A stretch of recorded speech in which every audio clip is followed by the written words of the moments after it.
జై శ్రీరామ్. ప్రేక్షకులకు స్వాగతం. 2026 మార్చి మాసంలో ద్వాదశ రాశి వాళ్ళ ఫలాఫలాలు. ముఖ్యంగా ఈ మార్చి మాసంలో గ్రహ సంచారాన్ని గమనిద్దాం. శని మీన రాశిలో సంచారం, గురువు గారు వక్ర మార్గంలో మిథున రాశిలో సంచారం చేస్తున్నారు. అయితే ఈ మార్చి 11వ తేదీ ఆయన వక్ర త్యాగం చేసి సవ్య మార్గంలో సంచారాన్ని మొదలు పెట్టబోతున్నారు. గురు వక్రత్యాగం నుంచి కొన్ని రాశుల వాళ్ళకి మళ్ళీ గురుబలం అనేది రాబోతున్నది. ఇక రాహు కుంభంలో సంచారం, కేతు సింహ రాశిలో సంచారం. ఇక సూర్యుడు మార్చి 15వ తేదీ వరకు కుంభంలో సంచారం, తదుపరి మీన రాశిలో సంచారాన్ని ప్రారంభం చేస్తారు. ఇక కుజుడు ఈ మాసమంతా కూడా కుంభ రాశిలో సంచారం చేయబోతున్నారు.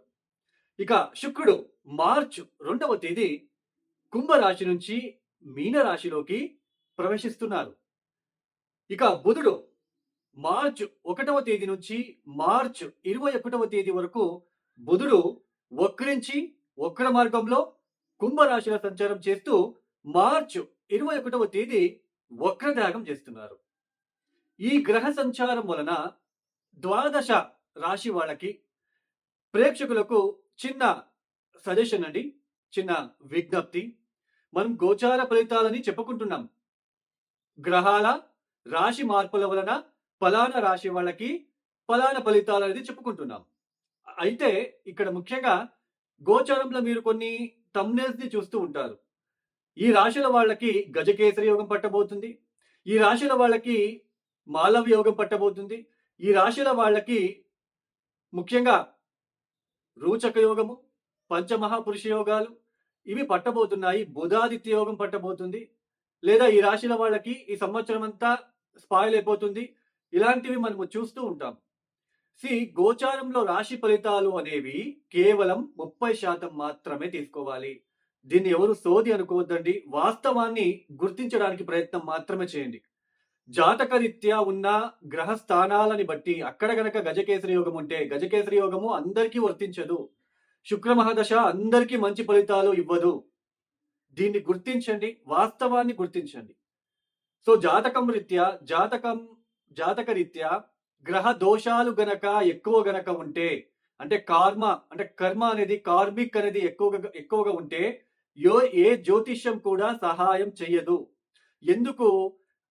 అలాంటి గ్రహస్థితులు కర్మ అనేది ఎక్కువగా ఉన్నప్పుడు సరైన పరిహారాలు మనము చేసుకోలేము. సరైన పరిహారాలు చేసుకోవడానికి వదలదు గ్రహస్థితి. టైఫాయిడ్ వచ్చినప్పుడు టైఫాయిడ్ టాబ్లెట్లే వేసుకోవాలి. మలేరియా వచ్చినప్పుడు మలేరియాకు తగ్గట్టుగా ఉన్న ట్రీట్మెంటే తీసుకోవాలి.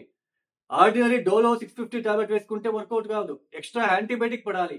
అలానే మన జాతకరీత్యా ఉన్న గ్రహ స్థానాలని బట్టి, గ్రహ దశలని బట్టి వాటికి సంబంధించిన పరిహారాలని మాత్రమే మనమే స్వతహా పాటిస్తూ వెళ్ళాలి. ప్రతి దానికి హోమాలు, ప్రతి దానికి ఉంగరాలు పెట్టుకుంటే కర్మ తగ్గుతుంది, ఫలితాలు తారుమారైపోతాయి, మనము శ్రీమంతులు అవ్వచ్చు, కోట్లు సంపాదించవచ్చు అని అనుకునే వాళ్ళకి ఇది ఒక సజెషన్ ఇస్తున్నాను. అలానే ముఖ్యంగా ఇంకొక విషయం అండి, కర్మ ఎక్కువగా ఉంది, నేనేం చేయాలో అర్థం కావట్లేదు, ఉద్యోగంలో చాలా ఇబ్బందులు పడుతున్నాను, నాకు ఏ రూట్లో వెళ్ళాలో అర్థం కావట్లేదు, గందరగోళం ఎవరైతే పడుతున్నారో వాళ్ళు ఈ చిన్న పరిహారాలు చేసుకోండి. ప్రదోష కాలంలో సాయంత్రం పూట ఓం నమ శివాయ ఒక 1000 సార్లు, అంటే ఒక జపమాలకి 108 వస్తుంది. 108 into 10 టైమ్స్ అంటే 1080 టైమ్స్ ఓం నమ శివాయ ఇది చదువుకోండి. కూర్చొని చదువుకోవడానికి ప్రయత్నాలు చేయండి. అలానే ప్రతిరోజు ఉదయాన్నే శివాలయంలో ఉంటున్న నవగ్రహాలకి 27 ఎరుపు రంగుల పువ్వులతో ఒక్కొక్క ప్రదక్షిణ చేస్తూ ఓం నమ సూర్యాయ చంద్రాయ మంగళాయ బుధాయ చ గురు శుక్ర శని రాహువే కేతువే నమః అంటూ ఒక్కొక్క ప్రదక్షిణ చేసిన తర్వాత ఆ ఎరుపు రంగు పువ్వుని అక్కడ పెట్టండి. మీరు నవగ్రహాలని తాకకండి, జస్ట్ అక్కడ పెట్టండి. 27 ప్రదక్షిణాలు ఇట్లా ఒక సంవత్సరం పొడవునా మీకు వీలైనప్పుడల్లా రోజు పొద్దున్నే చేస్తూ, అలానే ఓం నమ శివాయ చదువుకుంటూ, అలానే కాలభైరవ గాయత్రి మంత్రం ఓం కాలకాలాయ విద్మహే కాలతీతాయ ధీమహి తన్నో కాలభైరవ ప్రచోదయాత్, ఈ మంత్రాన్ని గనక ఎవరైతే ప్రతిరోజు 108 సార్లు మీరు పాటిస్తూ వెళ్తారో వాళ్ళకి గ్రహ దోషాలు రావు. మీకు గందరగోళ పరిస్థితులు ఉన్నప్పటికీ కూడా అవి తగ్గుముఖమవుతాయి. ఈ మంత్రాలు ప్రతినిత్యం వదలకుండా మానకుండా చేస్తూ వెళ్తే ఖచ్చితంగా మీకు మంచి పాజిటివ్ రూట్ అనేది కనిపిస్తుంది. మీకు ఏ జ్యోతిష్యం అవసరం లేదు. అది కాకుండా నేను అప్పులు చేశాను 25 లక్షలు, అప్పు తీర్చడానికి పరిహారాలు. అలానే, కొంతమంది చెప్తూ ఉంటారు. పేపర్ మీద రాసి అగ్గిపెట్టి ఊదండి, గాలికి ఎగిరేయండి. అలానే ఈ తమలపాకుల మీద ఓం శ్రీ అని రాస్తే డబ్బులు వచ్చేస్తాయి. This is completely unbelievable and fake sentences. దీన్ని ఎవరైతే గుర్తిస్తారో, మీ జాతకరీత్యా ద్వితీయాధిపతి 6వ స్థానంలో పాపకత్రియోగంలో లేదా నీచస్థానంలో ఉంటే అదంతే. ఆ గ్రహస్థానానికి సంబంధించిన పరిహారాలే మీరు కొన్ని పాటిస్తూ వెళ్ళాలి. కానీ అది మీరు పాటించరు. మీకు ఇలాంటి ఇన్స్టాంట్ రిజల్ట్ వచ్చేస్తుంది అని ఎవరైనా చెప్పగానే సడన్ గా దూకేస్తారు. సో వాస్తవాన్ని గుర్తించండి. ఇక ఒక రాశి గురించి మనము తెలుసుకుంటూ వెళ్దాం. 2026 మార్చి మాసంలో కర్కాటక రాశి వాళ్ళ ఫలాఫలాలు. ఈ మార్చి మాసమంతా కూడా కర్కాటక రాశి వాళ్ళకి యోగించే గ్రహాల కన్నా ప్రతికూలించే గ్రహాల సంఖ్యనే అధికంగా ఉంది. అయితే ఈ ఒక మాసంలో 12వ స్థానంలో గురువు గారు వక్రదాగం చేస్తున్నారు. మార్చి 11వ తేదీ నుంచి గురువు గారు వక్రదాగం చేస్తున్నారు. దీని వలన కొంచెం ఆకస్మికంగా ఖర్చులు తగ్గుముఖమయ్యే సూచనలు ఉండే అవకాశాలు ఉంటాయి. అలానే ముఖ్యంగా ఈ మనకి అష్టమ స్థానంలో కుజ రాహుల కలయిక, సూర్య రాహుల కలయిక, బుధుడు కూడా వక్రించడం అనేది ఈ రాశిలో పుట్టిన వృద్ధులు, పురుషులు కావచ్చు, స్త్రీలు కావచ్చు, వృద్ధులు ఆరోగ్య పట్ల జాగ్రత్తలు తీసుకోవాలి. అలానే ముఖ్యంగా ఆకస్మికంగా ధన నష్టము, ఆకస్మికంగా మీకు సంబంధించిన విలువైన వస్తువుని పోగొట్టుకోవడానికి అవకాశాలు ఉంటాయి. అలానే ర్యాష్ డ్రైవింగ్ చేయవద్దు. రాత్రిపూట జర్నీస్ అస్సలు వద్దు. ఇది మీరు పాటిస్తేనే మీకు అనుకూలతలో ఉంటుంది. రాత్రిపూట జర్నీస్ అవాయిడ్ చేయండి. ర్యాష్ డ్రైవింగ్ వద్దు. తెలియని విషయంలో మీరు తలదూర్చే ప్రయత్నం చేయకండి. ఇప్పుడు ఫర్ ఎగ్జాంపుల్ ఇంట్లో లైట్ ప్రాబ్లం వచ్చింది. సో ఎలక్ట్రీషియన్ పిలుచుకొచ్చి చేయండి. మీరే వెళ్ళి మీరే టెస్ట్ తీసుకొని మీరే ఎలక్ట్రీషియన్ లాగా వెళ్ళకండి. ఎందుకంటే కుజ రాహువులు కలుస్తున్నారు. బుధుడు వక్రించి రాహుతో డీప్ కంజక్షన్, కుజుడు కూడా డీప్ కంజక్షన్ అవుతున్నాడు.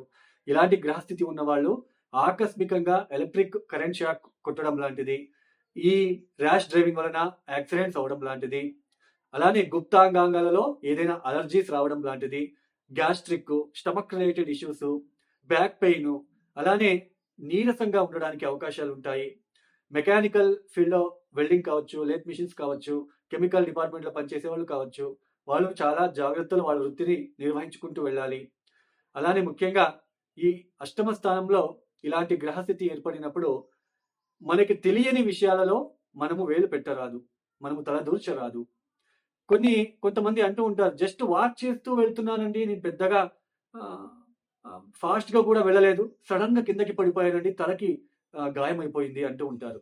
Because of this type of గ్రహస్థితి ఏమైతే ఉంటుందో, ప్లానటరీ పొజిషన్ ఉంటుంది కదా, ఇలాంటి ప్లానటరీ పొజిషన్ వల్లనే ఇలాంటి సడన్ ఇన్సిడెంట్స్ జరగడానికి ఛాన్సెస్ ఉంటుంది. మెడ నొప్పి కానీ తలనొప్పి కానీ ఎక్కువయ్యే సూచనలు కూడా ఉండే ఆస్కారాలు ఉంటాయి. మెడకి సంబంధించినది, థ్రోట్ కి సంబంధించినది దీన్ని సెకండ్ హౌస్ ద్వారా చూస్తాం. ఈ టీత్, ముఖ లక్షణాలు, ముఖంలో ఏదైనా ప్రాబ్లమ్స్ ఉందా, ఫేస్ లో ఏదైనా ప్రాబ్లమ్స్ ఉన్నాయా, మన ముక్కు ఎలా ఉంది, ఇవన్నీ కూడా ద్వితీయ స్థానం బట్టే చూస్తాం. ద్వితీయ స్థానంలో కేతు ఉంటున్నాడు, మీకు అష్టమ స్థానంలో అన్ని గ్రహాలు ఉంటున్నారు. సో కాబట్టి చాలా జాగ్రత్తలు తీసుకోవాలి. భయము ఆందోళన వద్దండి. నేను ఇక్కడ ఎవరిని భయపెట్టడానికి రాలేదు, భయపెట్టాలనే ఉద్దేశం లేదు. జస్ట్ మీకు గైడెన్స్ ఇస్తున్నాను, ఇలా ఉండబోతుంది, కొంచెం జాగ్రత్తలు తీసుకోండి అని మాత్రమే చెప్పబోతున్నాను. మీరు భయపడాలి లేదా మీకు ఇంకా డిప్రెషన్కి వెళ్ళిపోవాలనే ఉద్దేశం అయితే నాది కాదు. ఉన్న గ్రహస్థానాన్ని బట్టి, ఉన్న సిచ్యుయేషన్స్ బట్టి నేను చెప్పడం జరుగుతుంది. ఎవరికైతే కుజదశ రాహుభుక్తి, రాహుదశ కుజభుక్తి లేదా కుజదశలో బుధభుక్తి జరుగుతున్న వాళ్ళు చాలా జాగ్రత్తలు తీసుకోండి. ఎంత జాగ్రత్తలు తీసుకుంటే అంత మంచిది. అలానే భార్య భర్తల మధ్య అన్యోన్యత తగ్గుతుంది. భార్య భర్తల మధ్య గొడవలు లాంటిది, లేదా భార్య లేదా భర్త తరపున ఉన్న క్లోజ్ రిలేషన్స్ కావచ్చు, లేదా మీ క్లోజ్ రిలేషన్స్ తో మాట పట్టింపులు జరిగే సూచనలు కూడా ఉండే ఆస్కారాలు ఉంటాయి. కొంచెం జాగ్రత్తలు తీసుకోండి. ప్రతిరోజు మహామృత్యుంజయ మంత్రాన్ని పారాయణం చేసుకోవడానికి ప్రయత్నం చేయండి. 27 ఎరుపు రంగుల పూలు తీసుకోండి. నవగ్రహాలకి 27 ప్రదక్షిణాలు, ఒక్కొక్క ప్రదక్షిణ చేస్తూ ఓం నమః సూర్యాయ చంద్రాయ మంగళాయ బుధాయ చ గురు శుక్ర శని రాహుయ కేతువే నమః అంటూ ఒక్కొక్క ప్రదక్షిణ చేస్తూ ఒక్కొక్క పువ్వుని అక్కడ పెట్టండి. నవగ్రహాలని తాకకండి, జస్ట్ అక్కడ పెట్టండి. 27 ప్రదక్షిణాలు చేయండి. మహామృత్యుంజయ మంత్రం చేయండి. రోజు చేసుకోవడానికి ప్రయత్నం చేయండి. ప్రదోష కాలంలో ఓం నమ శివాయ ఎన్ని వేల సార్లు చదువుకుంటారో అంత మంచిది. ఎవరైతే వీడియో చూస్తున్నారో లైక్ చేయండి, షేర్ చేయండి, సబ్స్క్రైబ్ చేసుకోండి. అలానే ఎవరికైనా ఆస్ట్రాలజీ కన్సల్టేషన్ కావాలనుకున్న వాళ్ళు డిస్ప్లే అవుతున్న నెంబర్కి నేరుగా కాల్ చేయండి. ప్రాబ్లమ్స్ చెప్పుకోరాదు. మీ ప్రాబ్లమ్స్ నా దగ్గర చెప్పుకుంటే ఇంకా నేనెందుకు? So date of birth, timings మాత్రమే కావాలి. డేట్ ఆఫ్ బర్త్, టైమింగ్స్ లేని వాళ్ళు అప్రోచ్ అవ్వకండి. అలానే ఉంగరాలు, బొంగరాలు కావాలనుకున్న వాళ్ళు కూడా అప్రోచ్ అవ్వకండి. సింపుల్‌గా రెమెడీస్ కావాలనుకున్న వాళ్ళు మాత్రమే అప్రోచ్ అవ్వండి. నాకు డైరెక్ట్ కాల్ చేయండి. నేనే పిక్ చేస్తాను. పీఏలో ఎవరు ఉండరు నా దగ్గర. సో ఇది వాస్తవం. ఎవరైతే వీడియో చూస్తున్నారో లైక్ చేయండి, షేర్ చేయండి, సబ్స్క్రైబ్ చేసుకోండి. అలానే సర్వే జనం సుఖినో భవంతు. ధన్యవాదములు. జై శ్రీరామ్.